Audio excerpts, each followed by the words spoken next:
Thanks for taking the time to check out this course about exploring what does it mean to have a healthy online ministry. And the way I'm going to go about this is kind of like just having a conversation with you. I wish I had the time to kind of get coffee or to kind of get lunch or travel where we're at to all the different places. We can sit down across the table and talk about how do we do online ministry in a healthy way. But time is a limitation. We all have limited amount of hours, and so I decided to put together this course to kind of share different things that I've learned doing online ministry for almost a decade now. And so there's been a lot of learnings, a lot of good stuff, a lot of bad stuff. I've had a lot of really good mentors, and my church has really helped me along, and I want to kind of pass those learnings along. I did one of these courses a couple of years ago, and I was just looking at it, and I was like, you know what? A lot of things has changed, especially when you come to online. Stuff is always evolving, updating, and kind of getting to a better understanding. The way I'm going to do this is I'm going to look at it like we're building a house together. Because the idea is that you can build a house really fast or you can build it really slow, and really the goal is neither of those. The goal is actually to build a good house, a house that's going to withstand all sorts of things, a healthy house. So I want you to have a healthy ministry. And so we're going to start off by talking about the blueprints. And so actually going into this like, okay, what's the strategy of this whole thing? And then we're going to move into kind of pouring the foundation. What's actually the structure? What does this look like?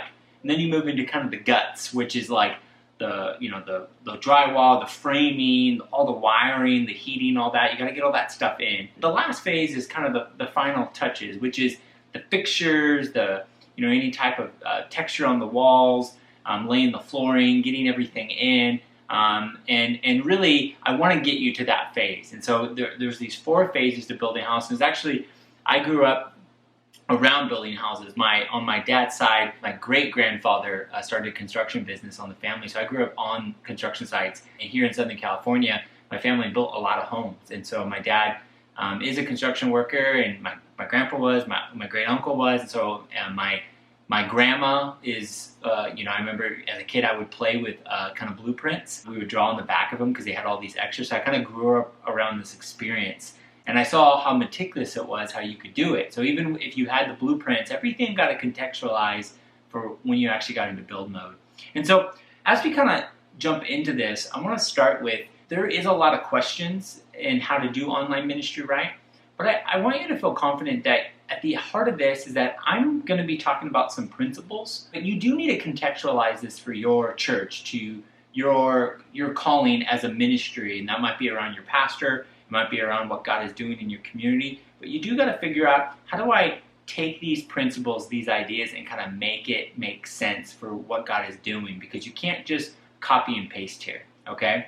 Obviously in school that would be plagiarism. You need to figure out the unique calling. I mean, even Paul, when Paul went to different places in the New Testament, he always contextualized his strategy. He had this kind of outline, but where he started with people is depending on what was going on in that city. So ministry looked different to the people in Rome, to the people in Corinth, to the people in Thessalonica, to the people in Philippi. This is why the diversity of the letters in the New Testament. You see this in the same way the diversity in our churches needs to be something that continues on. But there's some ideas on different tactics and pathways you can do to kind of get this going. Where we're going to start is we're going to start with blueprints, this idea of preparation. How do you actually get this thing going? And so what I want to kind of start with is this idea of church online. What is church online? And one of the reasons why there's so much pushback with that word is because that word church is such a powerful word. Obviously it means something. And at the end of the day, the good and bad of the church is that we tend to not change very quickly because we have words like doctrine and dogma and so forth, and the Bible does not change. So that's really good for preserving the faith, but that can be hard for technology, especially when you have a word like church where it might be connected to such a personal thing to you. So when someone says church online, you're immediately competing with an experience that's really hard for them to kind of change their mind or kind of maybe have like a next step in their development. You got to understand that it's not going to be a shock that people don't get what you're doing or you're trying to pitch. So don't be like bummed when your leadership or your church kind of pushes back. You have to help them understand kind of the evangelism, the online outreach, the way that more and more people, this is a front door. And that starts with telling the right stories. It also starts with aligning with your church strategy and kind of figuring out how you do drive people locally to another church, or maybe start future churches or kind of house gatherings far from your ministry. The other tension is there is a difference between streaming content and actually being a church.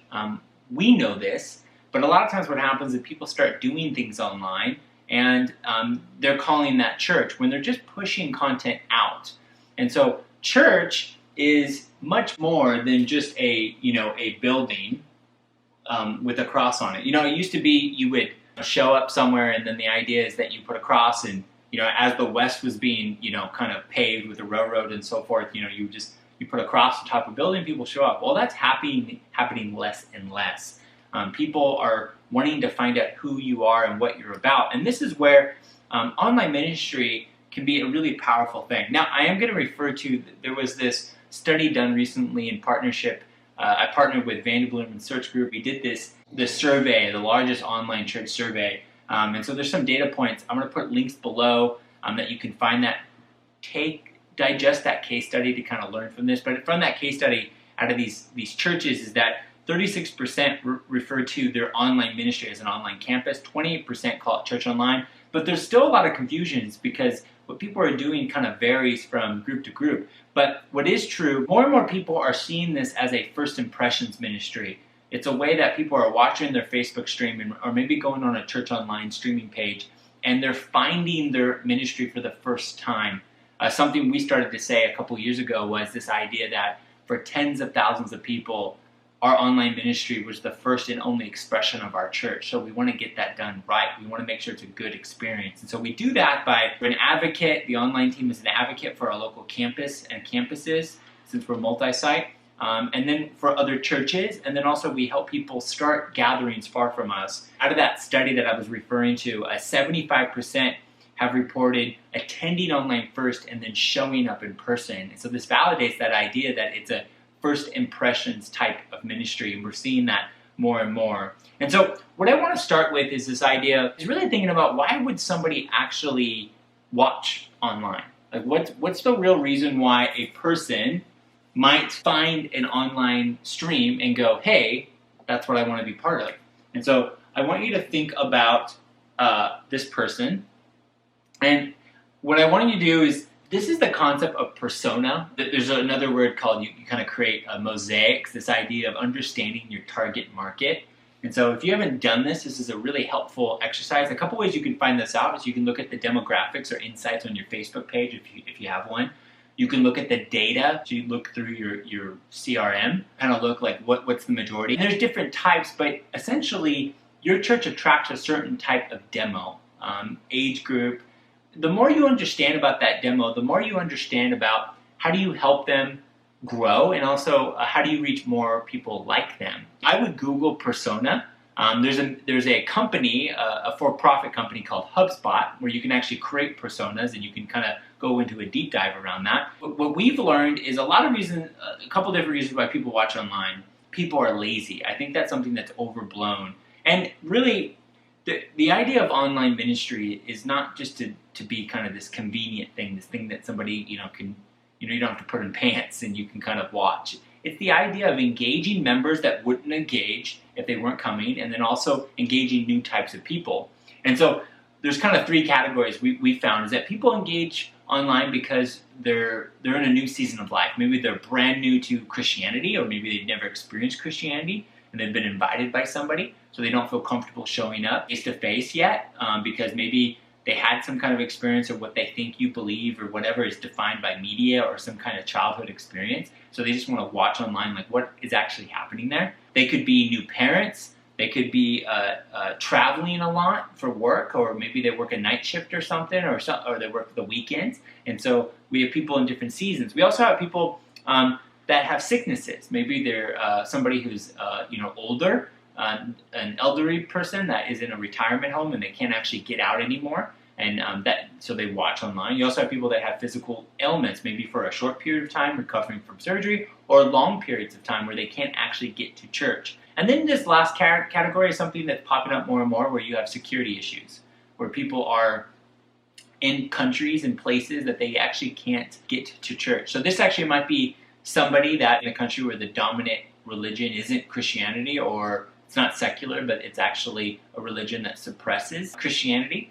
They actually might be in a relationship where they can't go to church. And that happens a lot, where the spouse, usually a female, can't go because the husband doesn't want her to. And so these are all different reasons, but it's to think about it really as a front door ministry. That same study that I was referring to, 42% of the churches saw their online attendance consisting of people living in a realistic driving distance. So 42% on average were like, okay, people consuming this are in a realistic driving distance. So it's like, okay, this is a way to kind of engage people. But this is where I really love this, that since launching their online ministry, 59% of churches have seen physical growth since launching their online ministry. So it wasn't that turning the switch and streaming something online meant that their churches got, empty. It was actually they saw physical growth by doing this. And so it's really encouraging that more people are watching online, showing up physically, 75%, and then almost 60% actually saw physical growth because of this. As you kind of think about your target demo, who are you reaching? Who's this person? And name them. Name them, Sam. Name them, Jordan. Name them whoever you want. It should be based off data. And first off, this person is always evolving. I would have conversations with your team. Go, has this persona, this target person, has this evolved at all? And the cool thing is, as people kind of engage and you see somebody that fits your demo, ask more questions about them. Hey, I have a question like, how did you find us? Tell me about your family. And you could say, hey, we're trying to reach your friends, who's you. So the more we know about you, the more we can kind of reach more people. The hardest thing to do about this is that you tend to think it's yourself. So you tend to do things that you like. So you want to do events that you enjoy. But it's not about, you're not doing things for the sake of you. You're doing things for the sake of reaching more people. For Paul, again, is a great example. Paul does all sorts of things to reach more people. And so he cuts his hair, he eats different things. There's a story in Acts where he circumcises Timothy because they're going to go reach Jews, and he knows the whole circumcision thing, even though Timothy doesn't need to. He does it so that it's not a hindrance to sharing the gospel. Even at the end of Acts, he goes to the temple because James, the leader of Jerusalem, at the end of his kind of travels, wants him to go, and he does, and that ultimately leads to his arrest and his journey to Rome. And so he's doing whatever he takes, not because these are standards that he needs to do, because he doesn't need to do that, but he does it for the sake of reaching more people. And we do these things like target demos, talking about online ministry for the sake of reaching more people. And online ministry is an amazing way you can reach more people. The question that I want to kind of start to talk about is like, what's at the end of this? Like, what's at the end of the yellow brick road? What are you trying to do with your online ministry? And so the idea is that there's a couple different things you can do. Is that you can lean heavy into kind of this first impressions that, at the largest majority, we're trying to actually lead them to our local experience. And so what you say is like, and we're going to get into this, like, hey, you're watching online, we love it. Hey, by the way, if you come here physically, I would love to meet you on the patio. And then have on your response card in your service, have something, how'd you hear about us? Or tell people, hey, if you ever come here, let me know as the online pastor or as a host. I want to meet you on the patio, so message me before, fill out the response card, say you're going to be here next week. Start doing stuff like that. Maybe a gift. Hey, if you show up physically, we got a gift for you. We would love to say that. Say that on your on your Facebook stream. Maybe partnering with other churches that you're aware of, or if you're in a network, you can help people find churches.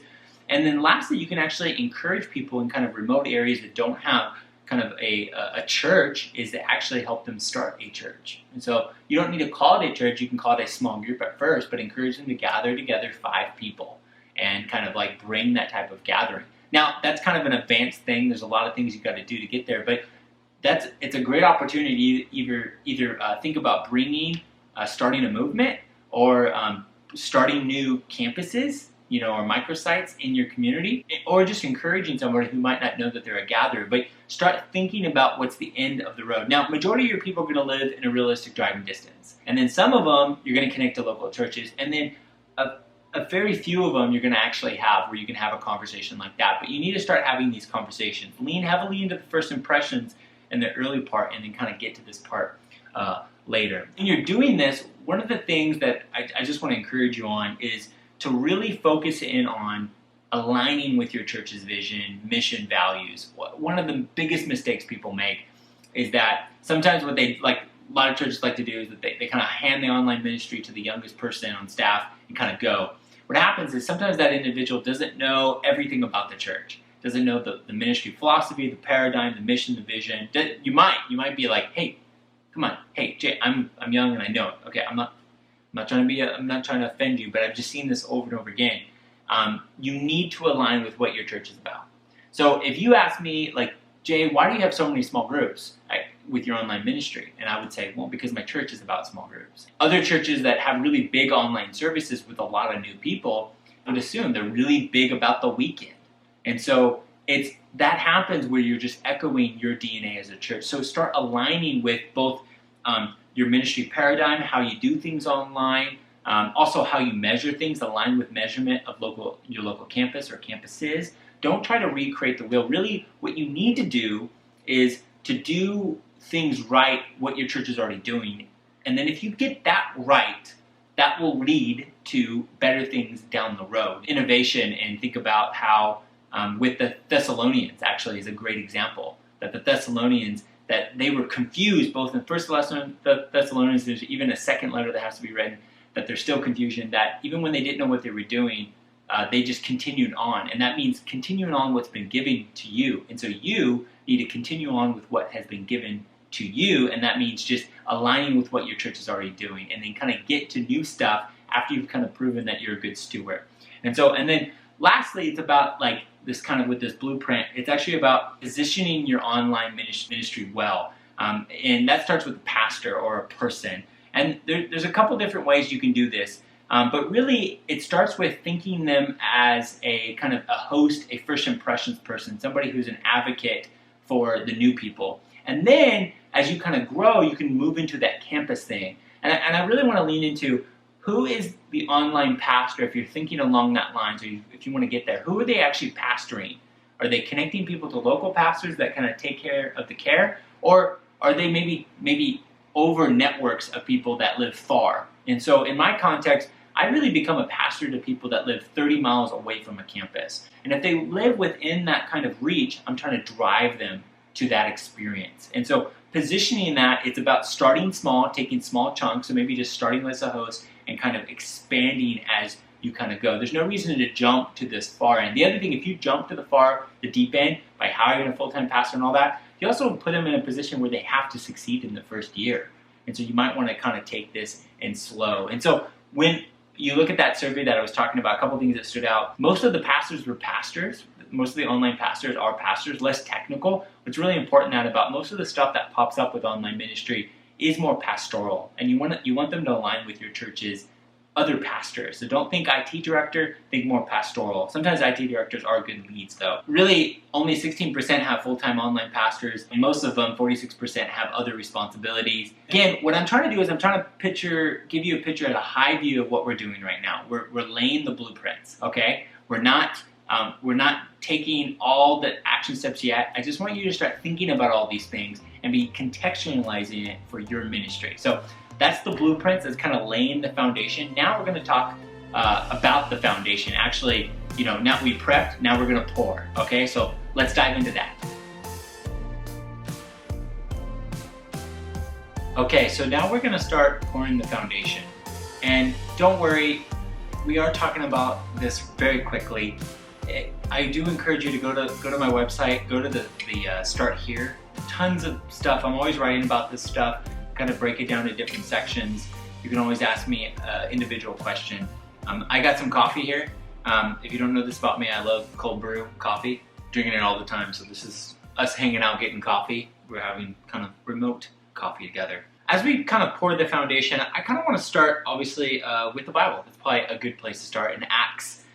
The early church does a lot of things that I think are our blueprint. So anytime you're trying to do something, it's always really good to go back to the source. What we see is these people that are following Jesus that didn't see this faith as something separate from Judaism, but a fulfillment of it.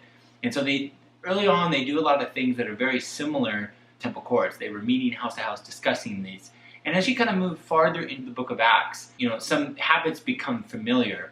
But in Acts 2, at the end, you have this really, really early expression of what this new gathering of people were doing. In Acts 2, verses 42 through 47, it says, And they devoted themselves to the apostles' teachings, to the fellowship of breaking bread and prayers, and awe came upon every soul, and many wonders and signs were done through the apostles. And all who believed were together in all things they had in common, and they were selling their possessions and belongings and distributing the proceeds to all as any had need.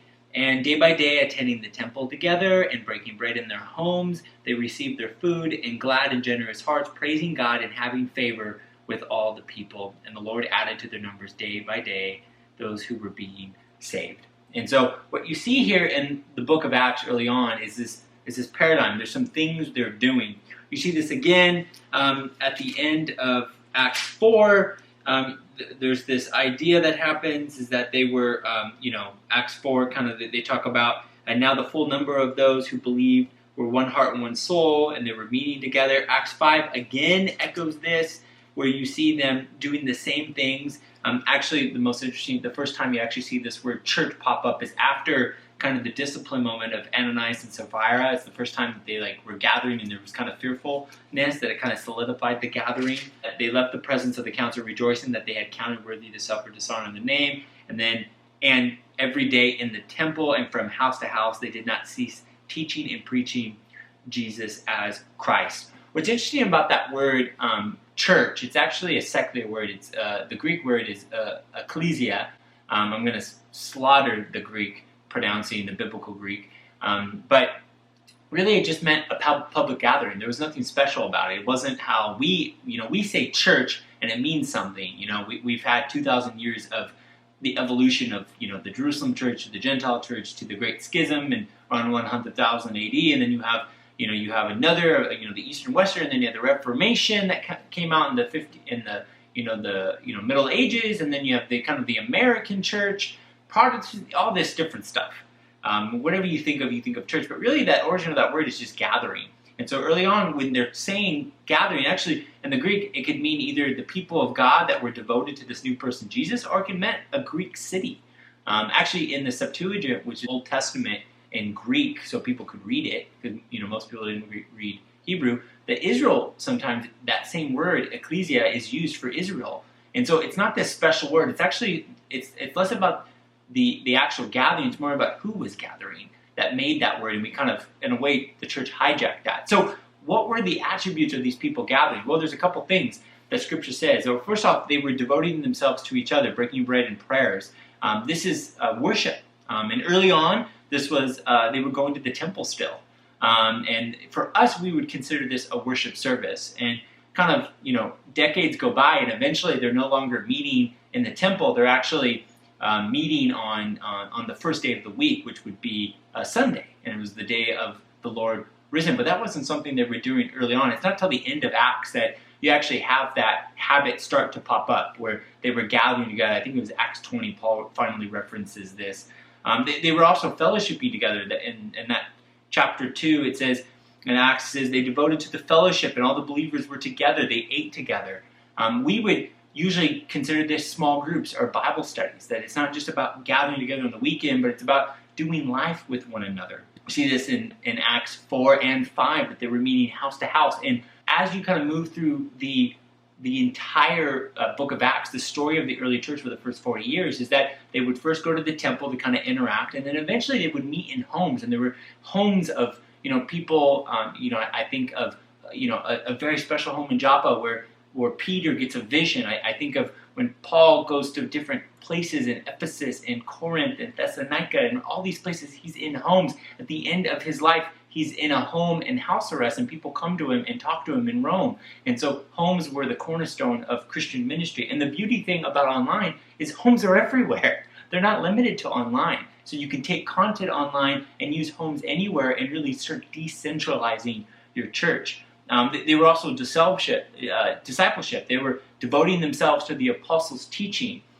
So they were actually following something. And this is where Paul kind of solidifies this as you kind of move on. And a lot of the letters we read are actually Paul reminding people of things and kind of going back to who Jesus was and the teachings of the early church. And the way most churches do this is they have some kind of classes or courses that kind of talk about, maybe for like a Catholic church it would be a catechism. But there's some one-on-one things about how do you read God's word. How do you pray? What does it mean to tithe, all these different things. And online, that's real easy because you just have like an LMS, which is a learning management software where you kind of put courses online, where you don't just upload them to YouTube or to a Facebook page, but you actually put them into like an order, and people get credit, and you process it, and you kind of say, oh, you've done step 1, you step 2. They were also in Acts, the early church, there was ministry. They gave to one another as they needed. In a lot of churches, this would be ministries, that you actually give people serving opportunities. And we're going to talk about that when we kind of get to like the next section about kind of the guts, about different ways people can serve either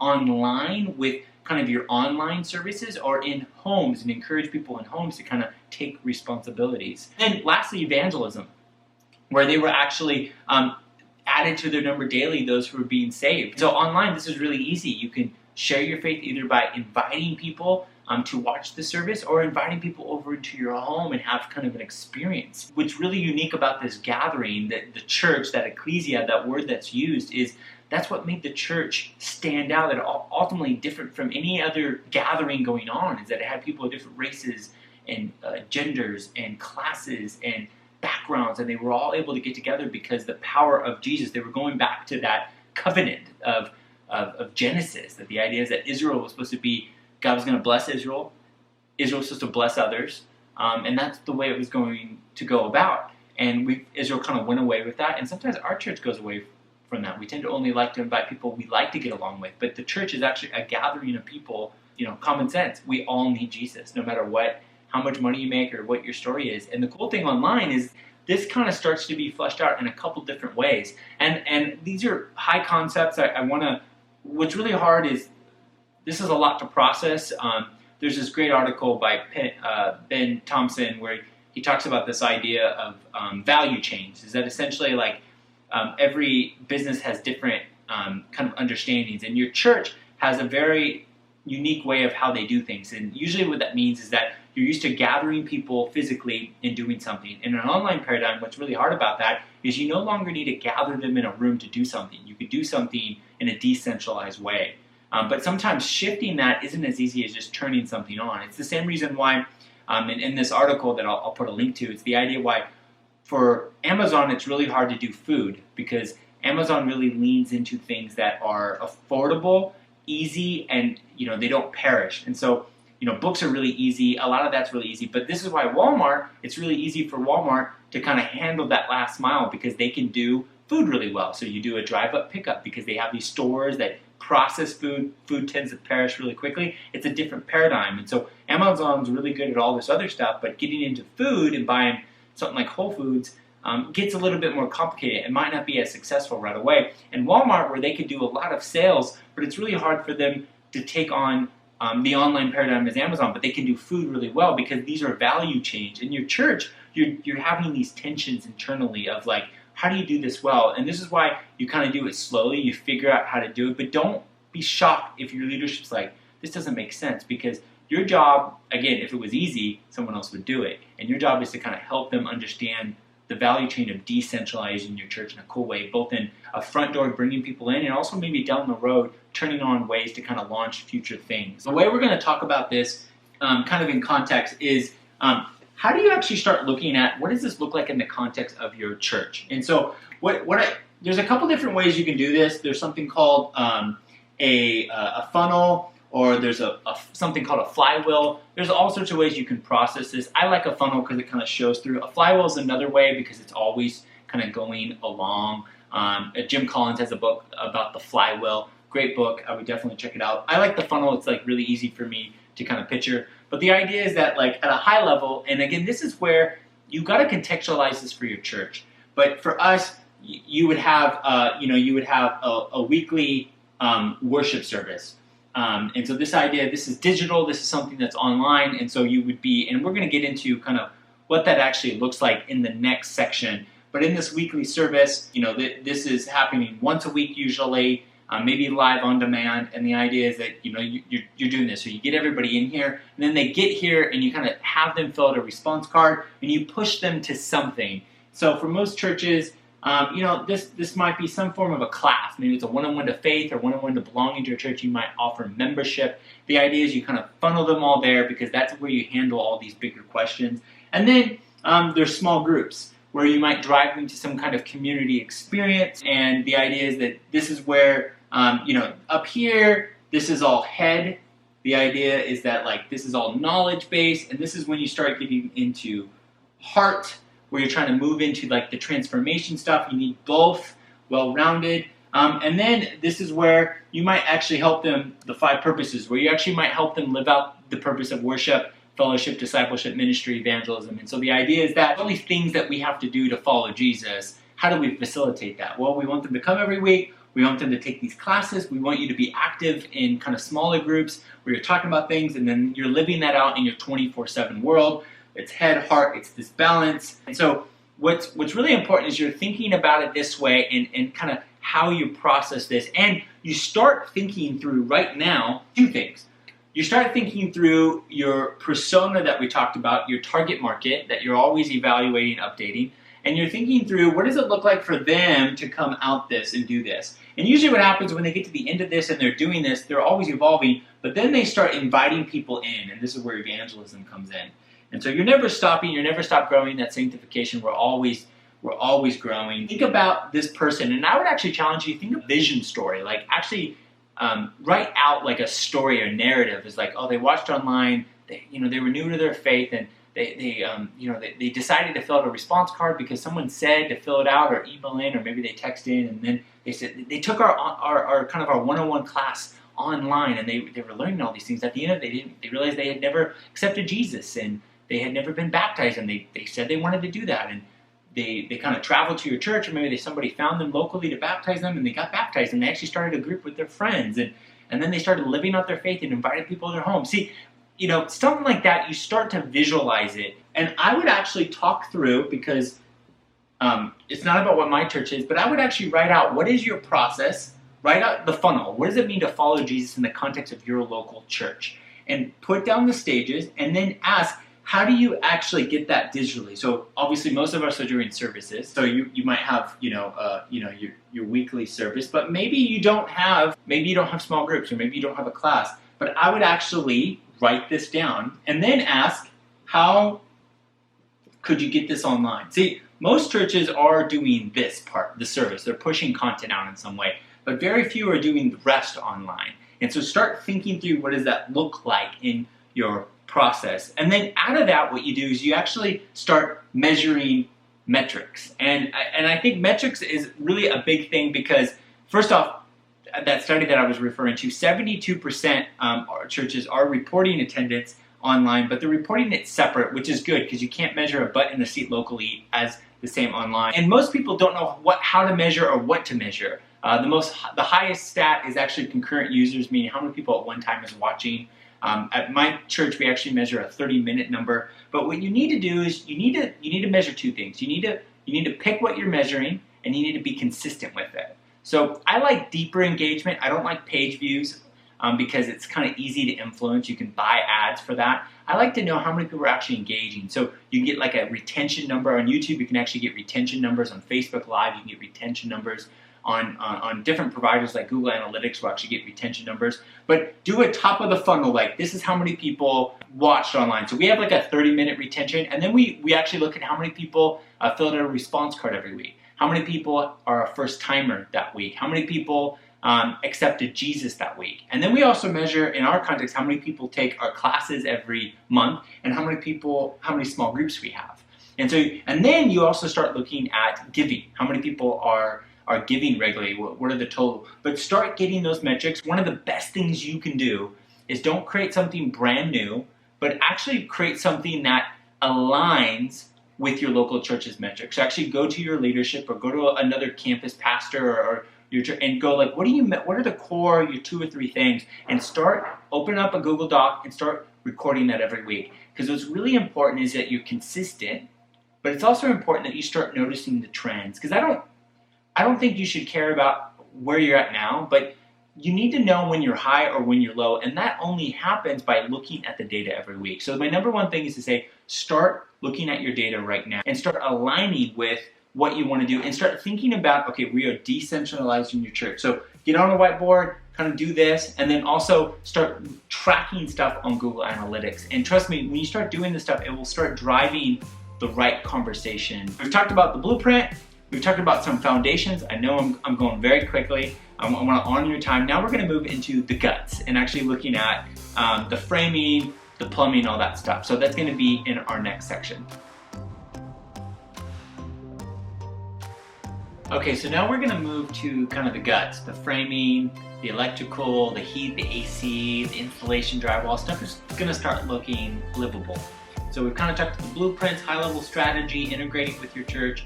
Now, and then we moved in kind of the, the foundation, kind of looking at the funnel. How do you get that funnel online, or the flywheel, thinking about who you're going after and so forth, measuring the right things, what classifies, positioning your online pastor. Now let's actually talk about what the online campus is. So let's get at the top of this funnel. What is the service? So let's think about like a worship service. Now, this is where one of the hardest things to do here is actually getting this down, because that survey I was talking about that kind of just came out is this idea is that 90% of people are streaming live. They're using things like Facebook, they're using, there's a platform called Chop, if you don't know, it's the Church Online platform. It's a free platform that you can stream using. Some people are using YouTube. You might even do something like a podcast. Some people are using like something like a VR. On an Oculus, you check out vrchurch.com. Some people are using Twitch. I know Life Church is a great church that's doing some cool stuff. But really, what is an online ministry? Now, most churches, when you say online ministry, 90% are thinking of this Church Online platform in Facebook, and they're thinking live. And then about 50% or so are using YouTube.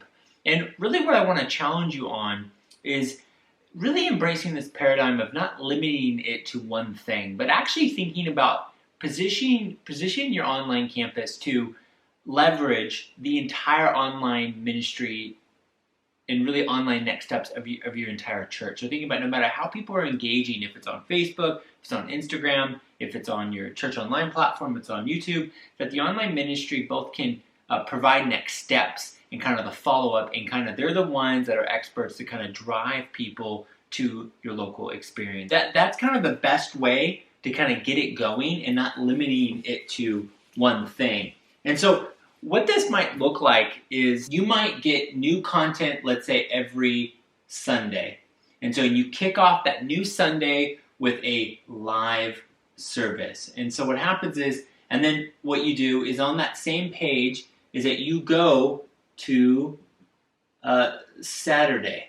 And so what happens is right after the the live service is over, then you archive the full service on your online campus page till here, and then maybe Monday, so it's the full service. So on Chop, you might upload, either provide a DVR playback afterwards, work with your streaming provider, or maybe you upload the YouTube file. And so the online campus is it's live. It could be rebroadcast. Some people are doing rebroadcast, and it's on demand. And then what you do is you call everything the online campus is kind of like the same way as that every service has one message. It's like the same music, it's the same content. And the idea is that you go, instead of from just one service on a weekend, you go from Sunday to Saturday. You go from Sunday to Saturday. And so you kind of count the metrics not on one live service, but you kind of count how many people watch live and play back for the first, let's say, how many people watch live on your Facebook Live or from your streaming provider, and then how many people watch the YouTube for the first 7 days that it's uploaded, or the first 7 days of a podcast, and you kind of are measuring the viralness, the reach. And what you do is you count anything that has an online next step. And what that might mean is at the end of the video, or at the front of the video, both ends, somebody comes up, your online pastor or a host, and says, hey, thanks for watching online this week. Hey, my name is Jay. I'm the online pastor. I would love to help you take a next step by either connecting with our church in our city, or I can connect you to a local church. You can do that by emailing online and you put your church's name, or you have a text number. At the end of a service, you might have a graphic that says, take your next step with information and so forth. We found texting has been really helpful lately, but you kind of provide next steps that no matter where your content's being hosted, is that you are encouraging people to take a next step. The idea is that you kind of have three different audiences. You have the live people that are kind of experiencing the message in your worship center real time. You have the live audience that are watching it online, maybe from home or from another state. And you have the people that are watching that service days, months, or years later. And you want all three of those people to take a next step. And so in the service, it's really easy. You hold up a response card, you say, take that there. If they're watching real time, you say, hey, by the way, you can fill out a response card on our online campus. And then if they're watching it years, weeks later, then you say, hey, email your online, and you have like a next step set up. And so you have all this content that's being pushed online, and position your online campus to take care of all this. And one of the big misses is a lot of people position the online ministry just to take care of live. That's a very small fraction. It's probably only about 30% of your potential reach. And so start thinking about framing it that we're going to take care of everything. It's not just going to be live. Now again, most ministries, 90% think of just it's their live service on Facebook or in the church online. But think about the entire thing. You don't have to do this all at once, but it's something you're kind of working to. And so the next thing is, how do you do like classes online? And so what does that actually look like? And this is kind of a bigger question. There's something called LMS. This is a online learning management software. And the idea is that you record content and then you put it online and you kind of break it down for an online paradigm. And so there's a bunch of ways you can do that. What's really important is long term, you want to integrate with your CRM, your database, whatever that is. It might be custom, it might be something off the shelf. You want to figure out, so if people take stuff, you don't have to have all these extra systems. You want it more integrated. So, for example, if you have a membership class, you record that, you put that online, and at the end of it, how does that get recorded to their account, their data point? So maybe you are just managing stuff on Excel, or maybe you're doing something a little bit more technical. How does that all get like synced up? Now, off the bat, it's real easy. You can just get a form at the end of that, and the idea is that they complete that form, you can process that data point, and then your data team or your volunteer can record that. Teachable.com is a great service that I've used on small levels and high levels. It's a really off-the-shelf way, really affordable way to kind of get going. But there's other platforms like Thinkific that kind of is more of a higher level, has API, it can integrate. But you need to start thinking about people are watching, and then what's the first thing? And a class is a really helpful way to kind of contextualize what does it mean to be part of your community. And I even if your church doesn't have anything, I might consider writing up a 30-minute course of what does it mean to engage with your online ministry. So instead of answering the same questions, you have this on-demand course that people can take all the time.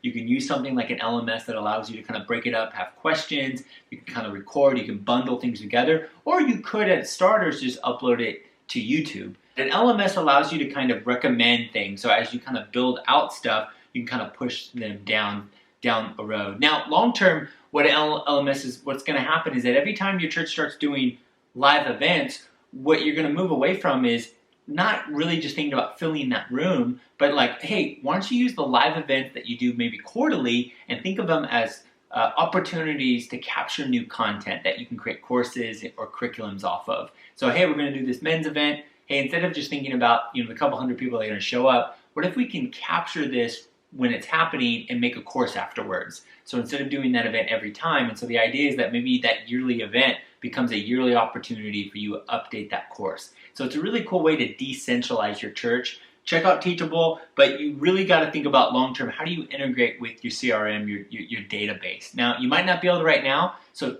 start learning now. Small iterations allow you to kind of ultimately get to your goal. And by maybe just uploading one course and kind of watching how people learn, because actually shooting content for online is a different process, because you want to be able to be talking to the camera versus reusing live content that maybe you're talking to the crowd.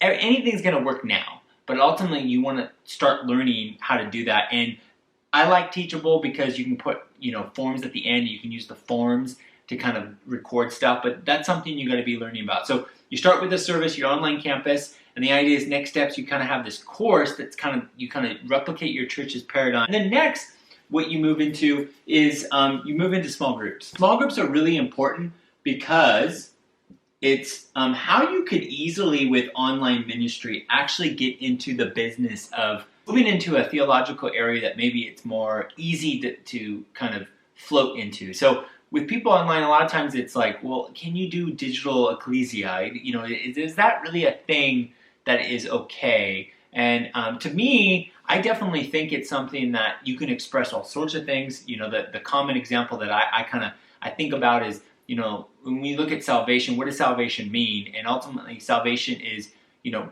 being with Jesus. And one example, the bare minimal requirements, is the thief on the cross, that he somehow admitted that he knew he was a sinner, he deserved to be on the cross. Jesus didn't. He believed this person was God on some level, and then he called on him to be Lord. He kind of did the Romans road. It's into heaven, essentially, you know, if you think about it that way.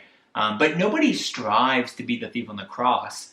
Everybody strives to be like Paul or Jesus, of course, but you can't discredit the thief on the cross or experience it just because it's minimal.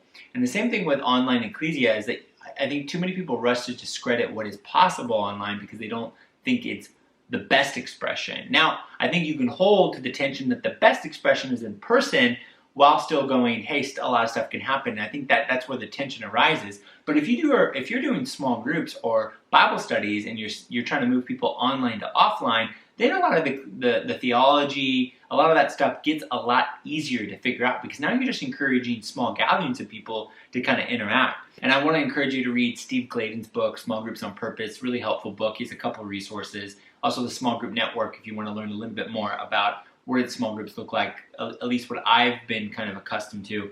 But you kind of are, there's a couple things you got to figure out when you're doing small groups. You got to figure out curriculum, how you're actually going to resource these groups, either by providing some kind of access point where you're providing videos, or maybe you're paying for a service like Right Now Media, smallgroup.com, where you're saying you just get them access to that. And then you're using courses. Maybe you shoot this is how you lead a healthy small group, and you upload it to your LMS. Everybody new kind of goes there. And then ultimately, there's also care. So curriculum, courses, and then there's care, where you're checking in monthly, either an email blast, and then maybe you have a volunteer team that just calls and goes, how's the group going? By doing that, you kind of have these healthy gatherings, and you're encouraging people to kind of go deeper. These are not rows, these are circles. These are groups that are like under 12, not a large gathering. And if you can just get individuals online into small groups, and if you as a small groups pastor is just worrying about, are your groups healthy, then your church is healthy, your online community is healthy, because they're living this out. I do want to talk just briefly about online small groups, because this is something we've had a lot of success with over the years, mainly because we've kind of piggybacked off the way we do groups at our church. More importantly, we really leaned into, with online groups, ultimately what we're trying to do is we just kind of empower people, meet with your friends however you want. So the idea is you can use like a Zoom meeting, you can use a Slack, you can use WhatsApp, WeChat, no matter where you're at, or a FaceTime group call, or even like a house party app or a Facebook call. Meet regularly. For us, we really want them to be small groups of 5, really under 12. And the idea is just meet weekly. We're going to provide content that you talk about and you interact. And in most of our online groups, what that looks like is that they get together on a phone call or on a video call, talk about the questions. And so most of our small group material in our context is something they watch.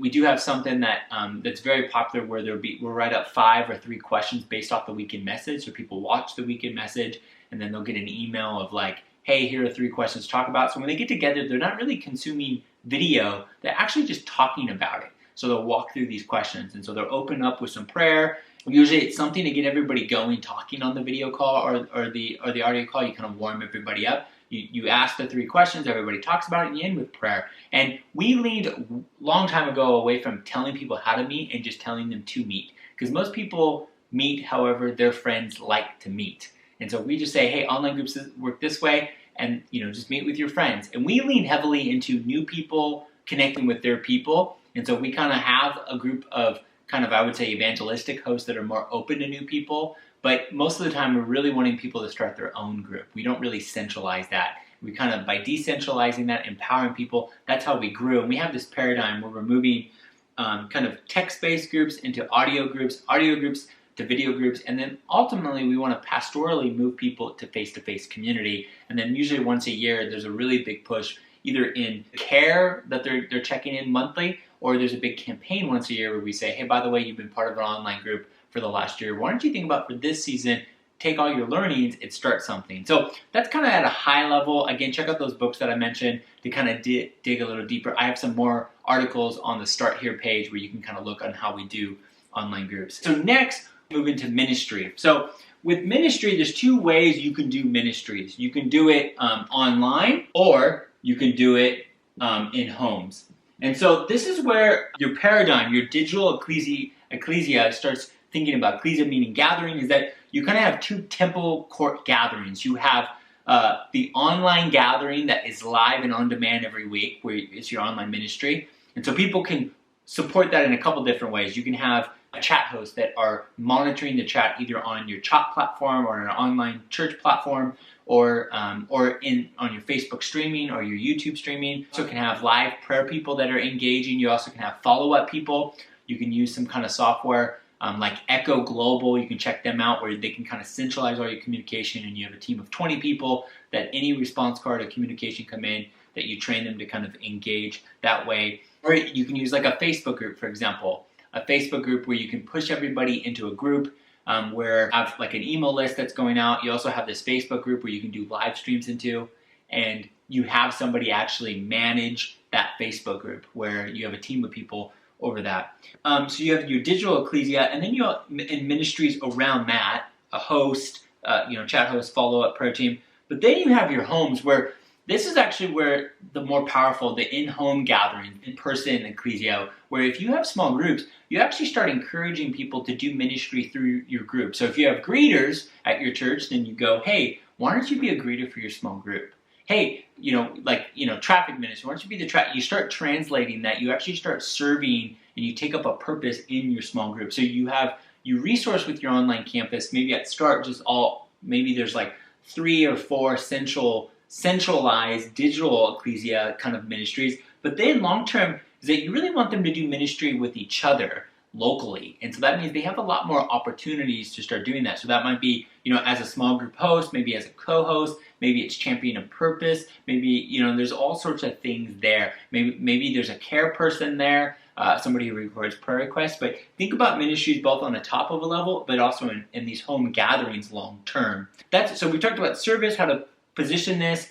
We talked about classes, about small groups, and we talked about ministry. What I want to kind of end on is ultimately this last step is encouraging living out the purposes. Again, you need to figure out your own paradigm. If you want to learn more about how we do ministry kind of in the context that I've been trained up both in 2 churches I've been part of, I would go to pd.church. I would also check out Purpose Driven Church to kind of see that kind of lived out.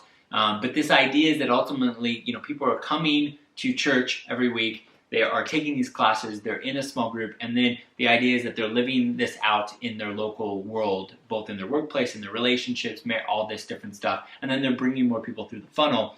And then the way you encourage that is there's kind of 2 tracks. There's this communication track where you're sending some kind of weekly email that's kind of encouraging that.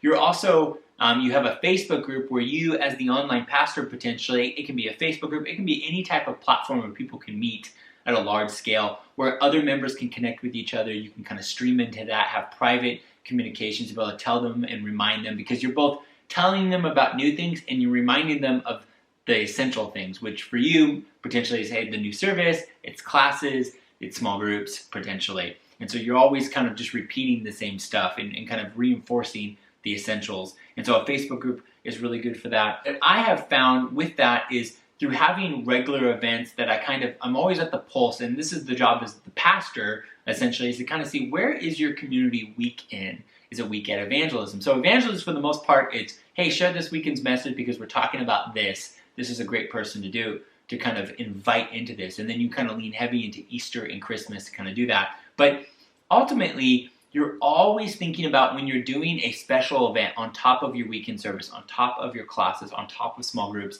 is that those events should be ways to reinforce where people in your community are weak at. So you do that by going, hey, we're going to do this evangelism event because I think a lot of people don't know how to share their testimony. And I want to do something to highlight that. Or maybe I want to encourage people to serve in their local community. So I'm going to actually do a course, kind of a live event, where we're going to talk about what does it look like to actually do a ministry project in your city. You call your local city, what's the biggest need, and you kind of create that. And what the format that we've kind of embraced is whenever we do a live event, we try to capture it and make it a course long term.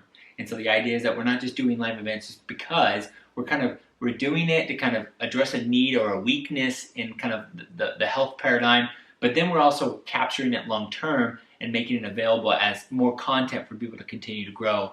And then like another part of this is you might not be at this place right now, but long term you can start thinking about actually creating a program or a way for gatherings to pop up, encouraging small groups, for example, to actually host a microservice or a microsite in their area. So let's say you have 100 small groups, maybe you encourage some of those small groups to actually host a service regularly in their home. Now, what's really important is small groups tend to be more intimate, more small. They're not necessarily people that are thinking of meeting new people. Normally they're starting off like with groups of friends they already know. So not every small group host is going to want to do this, but maybe this is an evangelistic person that maybe wants to reach. And long term you resource them differently. Maybe you send them a church planning book. Maybe you send some special training. Maybe these become strategic places around the country that can host baptisms, that can host communion in a different way. Maybe they can actually be somebody that does a wedding or a funeral long term. And then the idea is that you have these hubs.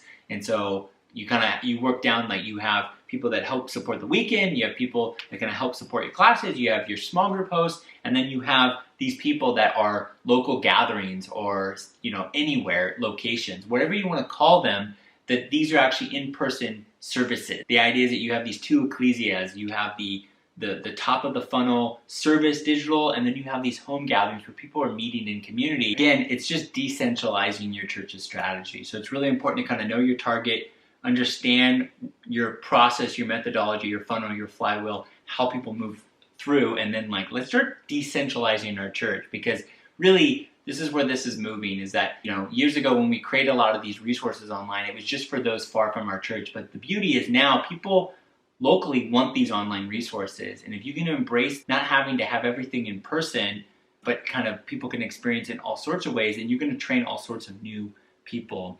Last thought, I want to just real quick talk about this idea of automation. One thing that we've embraced is we started to see the same questions pop up, the same type of thing. So, when somebody accepts Jesus online, we kind of know what we want them to do. Or when somebody signs up to host a group, we kind of know what they want to do. And so we're able to, now we use all sorts of tools. You can use this with the CRM. We've used something called MailChimp in the past, Automate.io, Zapier, Wufoo, all these different tools kind of work together.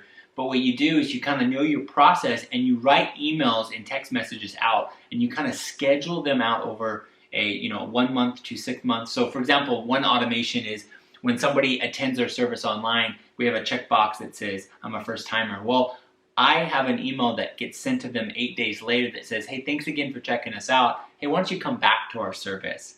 And so it's kind of this thing that everybody who checks that box gets this automated email. Same thing happens for salvations. If you accept Jesus, I have kind of these 6 or 7 emails that sends to you over 6 months, and I've written them out and I've updated them many times, but I kind of already know what I want to talk to them about. Same thing as a small group host, I kind of know how I want to encourage them.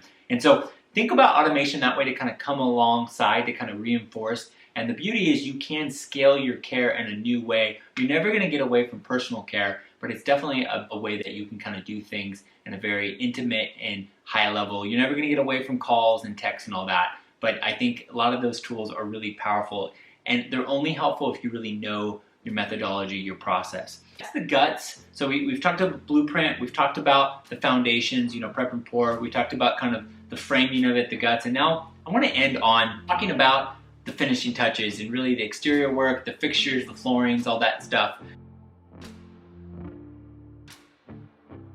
First off, I really want to encourage you that do not think of this as something you got to do all right now. And really think of this as stages, as a church plant. I think that's the same way as the stages of building a house.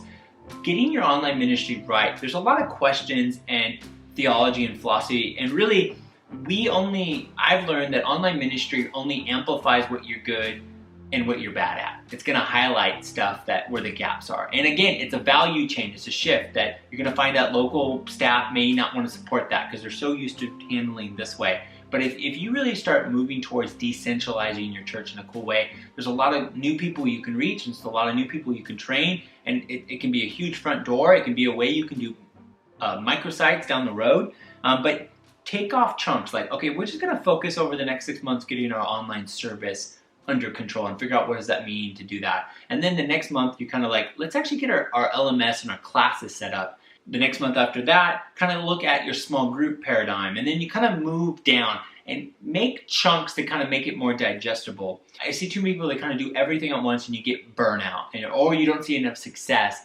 And ultimately, like for example, something like giving rises when you add value and you pastor people. And so to do that, you need to have services, you need to have classes, you need to have small groups, you need to have life change. So if you're just pushing content out there like a brand, you're just building a brand, people aren't going to give.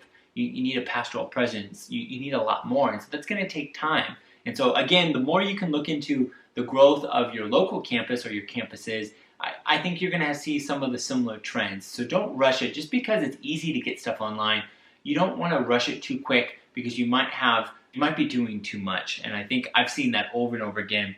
The other thing is really work on getting buy-in from your church members and your leadership and your team overall. And one of the things is I over-communicate the value of physical community, because I know this is so new that I want people to know I care about people being in community. I go to a physical church, I bring my family to a physical church, and I tell the right stories. People watch online for all sorts of reasons, but I started early on to really capture stories that kind of told the thing that I knew my leadership wanted to happen, and they knew that I was aligning with them. So when you're kind of on the forefront of doing new types of ministry, all sorts of ways, and sometimes you got to over-communicate your values. And you do that by partnering with teams, figuring out, again, if somebody doesn't want to take on a new thing, understand, you're complicating their current role. So people don't do things just because they're told to do it. They do things because it's adding value and it's making an impact. So instead of going, hey, can you just do this new thing? Say, hey, by the way, we have this new online ministry. Do you know this many people watch it? Do you know this is what God's doing? People start buying in, and I totally put my foot in my mouth so many times. I was like, why isn't that person doing that for me? And I started to lean into what was God doing, and I started showing them, well, if we make this one change, and people started coming to me with ideas. And that's something I've grown greatly in the last couple of years, and I think you just need to tell the right stories, partner with people. Don't just tell people to do stuff, and don't be shocked when people don't want to add more work to their schedule. And so cool thing is we're all in ministry together on this. And so most people, if you tell them the impact and the life change, they're going to buy that vision. I might suggest actually running a report, if you can, around to kind of do a survey with those who are already watching. And so maybe do like a maybe an hour driving distance around your campus or campuses, and run a report. How many people have given in the last year or 2 years who live outside of an hour distance? And then look at that total, and it gives you an idea of kind of who's online that's kind of committed. And then also think about sending a survey to those people. Why did they watch?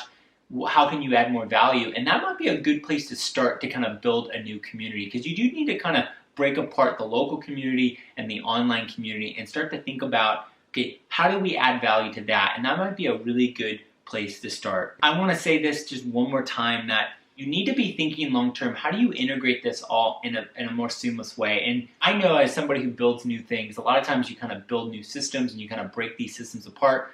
But ultimately, you want to start integrating with your entire church. And so your CRM, your database, you want to try to see how can you automate this and kind of bring it all in. And that might take a larger conversation with some kind of database expert. But the hard part is when you have multiple lists on different platforms, it can get really messy. And trust me, I'm kind of in that mess all the time, and I'm always trying to figure out how to integrate. Same thing with like logins. If you have Teachable and your main account, if people have to have multiple accounts to access everything, that's not great. You want to have one account so you can track how many members or community members you have, and you can seamlessly practice it. So always be thinking about how do you kind of get this all integrated into one thing. Be thinking about how do you add value and pastor those people, and always be thinking about how do I use this to align with my local church, to kind of be an advocate for our campus and campuses, but then also how do I pastor people far? And that starts with aligning with your church's strategy, thinking about your funnel. And then ultimately, what's really important is you got to be yourself.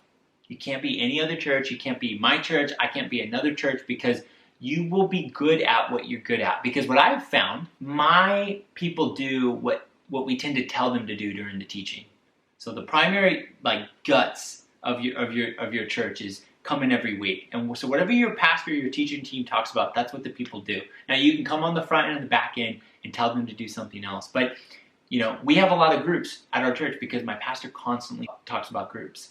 And so the same thing true with your church. So that's why you really got to lean into your own church paradigm.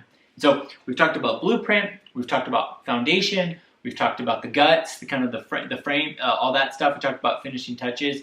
I just want to encourage you to lastly be in prayer about all this. Be thinking about how you can reach more people, you can increase that front door of your church, and ultimately you can grow your local church that we've seen other churches do, but also reach new people, maybe even consider planting new things beyond your church or partnering with other people. We're really at the forefront of this. Online ministry has started to mature, but there's so much more growth to happen. And so if you want to continue to kind of grow in this area and kind of continue to learn, I would go to the Start Here page that I have on my website. Make sure you're on my email list or on my blog. I write monthly about new trends and things that are going on. And if you have any questions that, Jay, can you just kind of explain more on that? Visit the contact page, and I would love to answer any questions going on. I'm praying for your ministry, and I'm really excited. I'm praying that online ministry continues to grow and mature and is a healthy expression of what biblical early church Acts community church is. That gets me excited for the future. So if you got anything, let me know. I would love to answer any more questions, but thanks so much for engaging in this course.